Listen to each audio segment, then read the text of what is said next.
नमस्कार साथियों, आप सभी का आपके अपने यूट्यूब चैनल स्टडी राजस्थान 1000 के अंतर्गत स्वागत है। आज की जो अपनी वीडियो होने वाली है दोस्तों, राजस्थान जीके से संबंधित होने वाली है। राजस्थान जीके में दोस्तों जितने भी विगत परीक्षाओं में यानी कि जितने भी प्रीवियस ईयर के अंदर जो क्वेश्चन पूछे गए आरपीएससी या फिर आरएसएम एसएसबी के द्वारा, उन क्वेश्चनों के बारे में अपन लगातार इस सीरीज में चर्चा कर रहे हैं। और आज की वीडियो नंबर दोस्तों 167वें नंबर की वीडियो है। ठीक है, टॉपिक की बात करें दोस्तों, टॉपिक चल रहा है अपने राजस्थान की जलवायु से संबंधित। और राजस्थान की जलवायु से संबंधित एक वीडियो मैंने ऑलरेडी अपलोड कर दी है और आज के दूसरे नंबर की वीडियो। ठीक है, तो वीडियो स्टार्ट करते हैं और देखते हैं दोस्तों। आज का सबसे पहला क्वेश्चन अपने सामने है, निम्न में से किस प्रदेश में स्टेपी प्रकार की वनस्पति पाई जाती है। ठीक है, तो यहाँ पे स्टेपी प्रकार की जो वनस्पति पाई जाती है, तो यहाँ पे अपन इसका राइट आंसर क्या हो जाएगा, जलवायु के आधार पर राजस्थान को 5 जलवायु प्रदेशों में बांटा गया है। ठीक है, 5 जलवायु प्रदेशों में बांटा गया है। एक तो हो जाएगा शुष्क प्रदेश, ठीक है, एक है दोस्तों अर्ध शुष्क प्रदेश, और इसके अलावा दोस्तों एक उप आर्द्र जो कि दे रखा है दोस्तों, एक हो जाएगा आर्द्र, और एक है दोस्तों अति आर्द्र। ठीक है, ये 5 प्रकार का दोस्तों जलवायु के आधार पे राजस्थान का जलवायु प्रदेश। ठीक है, और कोपेन का जो जलवायु वर्गीकरण था उसमें दोस्तों राजस्थान को कितने भागों में बांटा गया है, 4 भागों में। ठीक है, तो कोपेन के अनुसार जो स्टेपी प्रकार की जो वनस्पति पाई जाती है वो दोस्तों मतलब कि अर्ध शुष्क क्षेत्र में पाई जाती है। लेकिन यहाँ पे मतलब कि जो राइट आंसर माना गया दोस्तों, किसको राइट आंसर माना गया, उप आर्द्र को माना गया। ठीक है, यहाँ पे कोपेन का नाम नहीं है, उसकी वजह से दोस्तों स्टेपी प्रकार की वनस्पति कौन से क्षेत्र में पाई जाती है, उप आर्द्र क्षेत्र में पाई जाती है। ठीक है, बाकी कोपेन के वर्गीकरण के अनुसार अर्ध शुष्क यानी कि BSHW के क्षेत्र में स्टेपी प्रकार की वनस्पति पाई जाती है। और शुष्क क्षेत्र कौन सा था कोपेन का, तो यहाँ पे BWHW ये कोपेन का शुष्क क्षेत्र था। और आर्द्र की बात करें दोस्तों, आर्द्र में कौन सा क्षेत्र था दोस्तों, ये था AW। ठीक है, और उप आर्द्र की बात करें दोस्तों कोपेन के अनुसार CWG। ठीक है, तो यहाँ पे स्टेपी प्रकार की वनस्पति उप आर्द्र क्षेत्र में पाई जाती है। नेक्स्ट देखिए, और ये थॉर्नवेट का जलवायु वर्गीकरण है, इसको आप देख लीजिए थोड़ा सा, थॉर्नवेट का जलवायु वर्गीकरण। ठीक है, तो थॉर्नवेट ने दोस्तों जलवायु को मतलब कि किसका आधार माना था, आधार माना था वर्षा, तापमान और वाष्पीकरण। वर्षा, तापमान और वाष्पीकरण को आधार मानने वाला कौन था, थॉर्नवेट था। ठीक है, और थॉर्नवेट ने दोस्तों इसको 4 भागों में बांटा, जिस प्रकार से कोपेन ने मतलब कि 4 भागों में बांटा था, उसी प्रकार थॉर्नवेट ने भी इसको 4 भागों में बांटा है। वो 4 भाग कौन कौन से दोस्तों, एक तो EAD जिसको शुष्क कटिबंधीय मरुस्थलीय प्रदेश कहा जाता है, इसमें औसत वर्षा लगभग 10 से 15 सेंटीमीटर होती है। और इसका जो प्रतिनिधित्व जिला है वो कौन सा हो जाएगा, जैसलमेर है। ठीक है, और एक DBW तापीय अर्ध शुष्क क्षेत्र, जिसमें श्रीगंगानगर, हनुमानगढ़, बीकानेर, चूरू और झुंझुनू का क्षेत्र आता है DBW के अंतर्गत। ठीक है, और सबसे बड़ा जो क्षेत्र है थॉर्नवेट के अनुसार, सबसे बड़ा क्षेत्र कौन सा है, ये क्वेश्चन पूछा जाता है कि थॉर्नवेट के अनुसार जलवायु वर्गीकरण में सबसे बड़ा क्षेत्र कौन सा आएगा, तो DAW क्षेत्र आएगा। ठीक है, DAW क्षेत्र थॉर्नवेट के अनुसार सबसे बड़ा क्षेत्र है, जिसमें आएगा जालोर, पाली, अजमेर, नागौर, शिखर, झुंझुनू, अलवर, भरतपुर, दौसा, धौलपुर, करौली, सवाईमाधोपुर, टोंक, बूंदी, चित्तौड़गढ़, भीलवाड़ा, राजसमंद। ठीक है, और बाड़मेर का भी कुछ क्षेत्र आता है और जालोर का कुछ क्षेत्र आता है, सॉरी जोधपुर का। और CAW के अंतर्गत कौन सा क्षेत्र आ रहा, ये अपना दक्षिणी पूर्वी क्षेत्र आ रहा है CAW क्षेत्र में। और DA के अंतर्गत दोस्तों ये मध्य राजस्थान आ रहा है। और इसके अलावा दोस्तों EAD में पश्चिमी क्षेत्र, और DBW में उत्तरी क्षेत्र। ठीक है, DBW में उत्तरी क्षेत्र। नेक्स्ट देखिए, थॉर्नवेट के वर्गीकरण के अनुसार निम्नलिखित में से किस जलवायु वर्गीकरण में जैसलमेर अवस्थित है, तो जैसलमेर की बात की गई है। ठीक है, जैसलमेर में कौन सा क्षेत्र आएगा, तो ये आ जाएगा, इसको एक बार ऊपर देख लेते हैं, जैसलमेर कौन से क्षेत्र में आ रहा है, ये आ रहा है दोस्तों EAD क्षेत्र में आ रहा है। ठीक है, जो कि एक शुष्क कटिबंधीय मरुस्थलीय जलवायु प्रदेश है, जिसमें 10 से 15 सेंटीमीटर वर्षा होती है। तो यहाँ पे अपना राइट आंसर क्या हो जाएगा दोस्तों, EAD। नेक्स्ट देखिए, थॉर्नवेट के वर्गीकरण के अनुसार निम्न में से कौन सा उष्णकटिबंधीय मरुस्थलीय जलवायु प्रदेश को दर्शाता है, तो यहाँ पे दोस्तों थॉर्नवेट की बात की गई है वापस, तो यहाँ पे कौन सा मतलब कि एक उष्णकटिबंधीय मरुस्थलीय जलवायु को दर्शाता है, तो ये दर्शाता है दोस्तों, अपन ने अभी ऊपर चर्चा की है EAD। ठीक है, EAD जो कि उष्णकटिबंधीय मरुस्थलीय प्रदेश को दर्शाता है, मरुस्थल का नाम आ गया यहाँ पे, तो मरुस्थल में अपना EAD यानी कि जैसलमेर का क्षेत्र आएगा। नेक्स्ट देखिए, थॉर्नवेट जलवायु वर्गीकरण के अनुसार राजस्थान का अधिकांश भाग किस जलवायु प्रदेश में पाया जाता है? तो वापस वही क्वेश्चन आ चुका जो कि मैं आपको बता रहा था कि थॉर्नवेट के अनुसार सबसे ज़्यादा क्षेत्र रखने वाला भाग कौन सा है? तो ये है दोस्तों DAW। ठीक है, DAW जो कि सर्वाधिक क्षेत्र रखता है। इसमें कौन कौन से जिले आते हैं DAW में? तो ये आपको देख सकते हैं दोस्तों, DAW में क्षेत्र आता है। DAW में जालोर, पाली, नागौर,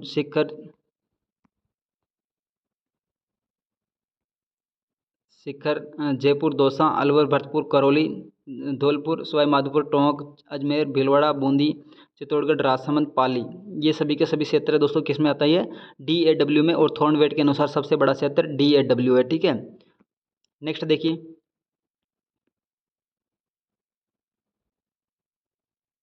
तो यहाँ पे अपना राइट आंसर क्या हो जाएगा? अधिकांश भाग DAW में आता है। बाकी EAD की बात करें तो EAD में जैसलमेर का क्षेत्र है। जैसलमेर के अलावा बाड़मेर, जोधपुर का क्षेत्र भी दोस्तों EAD में आता है। ठीक है, और CAW की बात करें दोस्तों, CAW में कौन सा क्षेत्र आ जाएगा? ये नीचे का अपना दक्षिणी पूर्वी जो क्षेत्र है, डूंगरपुर, बांसवाड़ा, प्रतापगढ़, बारां वाला जो क्षेत्र है, CAW में आएगा। और DBW दोस्तों राजस्थान, ये अपना उत्तरी क्षेत्र आ जाएगा। ठीक है, जिसमें हनुमानगढ़, चूरू, चूरू के अलावा दोस्तों श्रीगंगानगर वगैरह क्षेत्र DW में आ जाएगा। ठीक है, और बाकी DAW ये सबसे बड़ा क्षेत्र मध्य राजस्थान। राजस्थान में थॉर्नवेट के जलवायु प्रदेश में दोस्तों EAD में कौन सा क्षेत्र नहीं आता है? EAD क्षेत्र यानी कि जैसलमेर का जो क्षेत्र है, इसमें कौन सा क्षेत्र नहीं आता है? तो बाड़मेर भी इसमें आता है, जोधपुर भी इसमें आता है, जैसलमेर भी आता है, लेकिन हनुमानगढ़ इसमें नहीं आता। हनुमानगढ़ का क्षेत्र कौन सा है दोस्तों? हनुमानगढ़ का क्षेत्र है DBW। ठीक है, DBW क्षेत्र जिसमें हनुमानगढ़ का क्षेत्र आता है। नेक्स्ट देखिए, EAD जलवायु पाई जाती है। तो EAD जो जलवायु है दोस्तों, इसके बारे में ऑलरेडी अपन डिस्कशन कर चुके हैं। EAD बाड़मेर, जैसलमेर से संबंधित है। बाकी टोंक, जयपुर, अलवर, भरतपुर और कोटा, बूंदी, ये सभी के क्षेत्र दोस्तों किस में आते हैं? DBW में। ठीक है, DBW के अंतर्गत आते हैं। सॉरी, एक मिनट, DAW में। ठीक है, DAW में, DAW में आते हैं सभी के सभी। कोटा, बूंदी, बारां, ये अपना अलवर, भरतपुर और टोंक, जयपुर, ये DAW में आता है, जो कि सबसे बड़ा क्षेत्र है DAW। ठीक है, ये वाला क्षेत्र है जो कि सबसे बड़ा क्षेत्र है। नेक्स्ट देखिए, थॉर्नवेट वर्गीकरण के अनुसार निम्नलिखित में से कौन सा बांसवाड़ा व डूंगरपुर की जलवायु को दर्शाता है? तो बांसवाड़ा व डूंगरपुर के क्षेत्र को दर्शाने वाला क्षेत्र कौन सा हो जाएगा? CAW। बाकी EAD की बात करें तो जैसलमेर, DBW की बात करें दोस्तों हनुमानगढ़ का क्षेत्र, और DAW की बात करें दोस्तों मध्य राजस्थान, जिसमें बहुत बड़ा क्षेत्र आता है। नेक्स्ट देखिए, DAW जलवायु पाई जाती है। तो DAW की बात करें दोस्तों, ये कौन सा क्षेत्र पाया जाता है? ठीक है, तो इसमें मेवाड़ क्षेत्र नहीं आता और डूंगरपुर, बांसवाड़ा क्षेत्र नहीं आता। ठीक है, दो क्षेत्र है जिसको जो कि इसमें नहीं पाया जाता। बाकी बूंदी, सवाई माधोपुर और भरतपुर, ये इसमें आता है। तो ये क्वेश्चन दोस्तों बोर्ड के द्वारा डिलीट माना गया। डिलीट तो क्या, इसमें राइट आंसर तो बूंदी, सवाई माधोपुर को माना गया है, लेकिन ये भरतपुर भी दोस्तों इसी के अंतर्गत आता है। ठीक है, इसकी वजह से ये क्वेश्चन स्टार मार्क वाला है। DAW में बूंदी, सवाई माधोपुर और भरतपुर भी इसी में आता है, क्योंकि मैं आपको आगे बता देता हूँ, देखना। DAW पूछा ना उसमें, तो DAW के अंतर्गत कौन सा क्षेत्र आता है? DAW में एक तो भरतपुर भी आ रहा है और एक सवाई माधोपुर भी आ रहा है। ठीक है, और तो इसकी वजह से ये क्वेश्चन दोस्तों स्टार मार्क है एक है। बाकी डूंगरपुर, बांसवाड़ा और मेवाड़ का क्षेत्र ये नहीं है।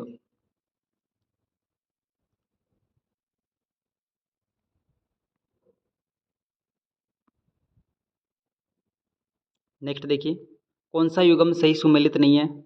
EAD पूर्वी राजस्थान, तो पहला ही ऑप्शन गलत है दोस्तों। EAD पश्चिमी राजस्थान है। ठीक है, पश्चिमी राजस्थान है।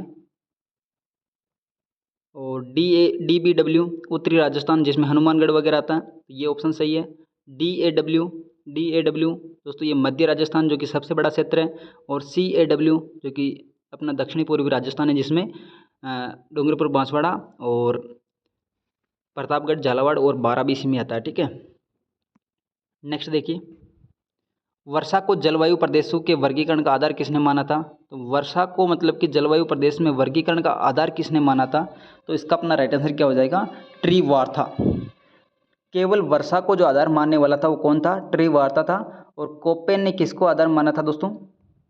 तो कोपेन ने जो आधार माना था दोस्तों, तापमान को आधार माना था। ठीक, सॉरी, वनस्पति को। ठीक है, कोपेन ने तो माना था वनस्पति को, वनस्पति। ठीक है, कोपेन के द्वारा वनस्पति, ट्रीवार्था के द्वारा वर्षा, केवल वर्षा, और थॉर्नवेट की बात करें दोस्तों, थॉर्नवेट के द्वारा वर्षा, तापमान और वाष्पीकरण तापमान और वर्षा को जो आधार मानने वाला थॉर्नवेट था, कोपेन ने वनस्पति को माना है और ट्री वार्था ने केवल वर्षा को माना है। ठीक है, तो यहाँ पे अपना राइट आंसर क्या हो जाएगा, वर्षा को जलवायु आधार किसने माना था दोस्तों, ट्री वार्था ने।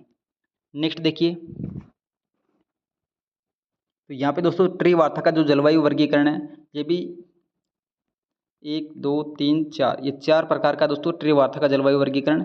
और ट्री वार्था और कोपेन का जलवायु वर्गीकरण लगभग सेम सा है, ज़्यादा फर्क नहीं इसमें। तो इसकी अपन बात करें तो BWHW का जो क्षेत्र है, यहाँ पे केवल BWH ही है। ठीक है, बाकी कोपेन में दोस्तों BWHW भी था, तो यहाँ पे केवल BWH ही है, जो कि मरुस्थलीय शुष्क जलवायु प्रदेश है, जिसमें जैसलमेर है। और अपन ने देखा था दोस्तों ऊपर कौन सा वर्ग, किसका वर्गीकरण चल रहा था दोस्तों, थॉर्नवेट का। ठीक है, थॉर्नवेट में भी यही क्षेत्र था, थॉर्नवेट के अनुसार EAD। ठीक है, थॉर्नवेट के अनुसार तो EAD, कोपेन के वर्गीकरण के अनुसार BWHW और ट्री वार्था के अनुसार भी दोस्तों BWHW। ठीक है, और बाकी ये जो बीच का क्षेत्र है, ये कोपेन के जलवायु वर्गीकरण के अनुसार तो कौन सा था दोस्तों, BSHW। ठीक है, BSHW, और ट्री वार्था के अनुसार BSH। ठीक है, इसमें ज़्यादा फर्क नहीं है, यहाँ पे W एक्स्ट्रा लगा दिया, बाकी यहाँ पे W नहीं। ठीक है, ट्री वार्था और कोपेन में ज़्यादा फर्क नहीं है। ठीक है, बाकी यहाँ पे है ये क्षेत्र है पूर्वी राजस्थान, पूर्वी राजस्थान के अंतर्गत कोपेन ने माना था CWG। ठीक है, CWG माना है यहाँ पे, CWG, कोपेन ने तो CWG माना था, लेकिन ट्री वार्था ने क्या माना, CAW। और ये जो दक्षिणी भाग है दोस्तों, इसको कोपेन ने माना था AW, और इसने भी क्या माना दोस्तों, AW। ठीक है, तो इसमें ज़्यादा फर्क नहीं है। नेक्स्ट देखिए, पूर्ववायु से तात्पर्य क्या है, तो पूर्ववायु से क्या तात्पर्य हो जाएगा, हवा जो पूर्व से पश्चिम की ओर चल रही है, इसको पूर्ववैया कहा जाता है। ठीक है, जो पूर्व से पश्चिम की ओर हवा चल रही है उसको पूर्ववैया कहा जाता है। नेक्स्ट देखिए, पूर्वी दिशा में राजस्थान से चलने वाली हवा को क्या कहा जाता है, पूर्वी राजस्थान से राजस्थान में हवा चलती है उसको क्या कहा जाता है, पूर्ववैया। निम्नलिखित में से राजस्थान का कौन सा क्षेत्र मानसून के अरब सागर शाखा से अधिकतम वर्षा प्राप्त करता है, तो दोस्तों अरब सागर की जो शाखा है, इससे सबसे अधिक जो वर्षा प्राप्त करने वाला क्षेत्र वो कौन सा हो जाएगा, तो यहाँ पे अपना राइट आंसर क्या हो जाएगा, दक्षिणी तथा दक्षिणी पूर्वी जो क्षेत्र है, ये अरब सागरीय मानसून से सर्वाधिक वर्षा प्राप्त करता है। और अरब सागरीय मानसून के द्वारा ही राजस्थान में सबसे पहले वर्षा होती है, उसके बाद में दोस्तों बंगाल की खाड़ी के माध्यम से राजस्थान में वर्षा होती है। ठीक है, तो सबसे पहले अरब सागरीय मानसून राजस्थान में पहुंचता है, जो कि लगभग जून के महीने में पहुंच जाता है। ठीक है, नेक्स्ट देखिए, सामान्यतः राजस्थान में दक्षिणी पश्चिमी मानसून की अवधि होती है, तो दक्षिणी पश्चिमी जो मानसून है दोस्तों, इसकी जो अवधि होती है दोस्तों, अवधि क्या होती है, तो ये दोस्तों अरब सागरीय मानसून ही है, जो कि जिसकी अवधि है जून से सितंबर तक की। ठीक है, नेक्स्ट देखिए, राजस्थान में समवर्षा रेखा का मान किस दिशा की ओर कम होता है, तो यहाँ पे दोस्तों राजस्थान की जो समवर्षा रेखा है, इसका किस दिशा में मतलब कि कम होता है इसका मान, तो ये होता है दोस्तों, इसका कम जो होता है वो होता है अपना दक्षिणी पूर्वी से उत्तर पश्चिम। ठीक है, दक्षिणी पूर्व में वर्षा का मान अधिक होता है, लेकिन जैसे जैसे उत्तर पश्चिम की ओर पहुँचते हैं दोस्तों, वर्षा का जो वर्षा रेखा है, ये इसकी रेखा कम होती जाती है। ठीक है, यहाँ पे वर्षा कम होती है उत्तर पश्चिम की ओर। निम्न में से कौन सी समवर्षा रेखा राजस्थान को दो भागों में बांटती है, तो यहाँ पे दोस्तों 50 सेंटीमीटर की जो वर्षा रेखा, जिसको समवर्षा रेखा के नाम से जानते हैं, और इसके आसपास जो वर्षा होती है 40 से 60 सेंटीमीटर के बीच में वर्षा होती है। ठीक है, समवर्षा रेखा सेंटीमीटर में। राजस्थान में वार्षिक वर्षा की समवर्षा रेखा की सामान्य प्रकृति क्या है, तो सामान्य प्रकृति की बात करें दोस्तों, ये दक्षिण पूर्व से लेकर उत्तर पश्चिम की ओर इसकी स्थिति होती है। ठीक है, दक्षिण पूर्व में सर्वाधिक होती है, और धीरे धीरे जैसे उत्तर पश्चिम में पहुँचते ये कम होती जाती है। ठीक है, नेक्स्ट देखिए, राजस्थान में न्यूनतम दैनिक तापमांतर कौन से महीने में पाया जाता है, तो यहाँ पे दोस्तों तापांतर की बात की गई है। ठीक है, ताप में जो अंतर सबसे कम पाया जाता है, दैनिक न्यूनतम जो तापांतर, जो दैनिक जो ताप है दोस्तों इसमें मतलब कि रोजाना जो बहुत ही कम अंतर पाया जाता है, वो कौन सा महीना है, तो ये महीना दोस्तों जुलाई और अगस्त, जिसमें ताप के अंदर ज़्यादा फर्क नहीं पड़ता है।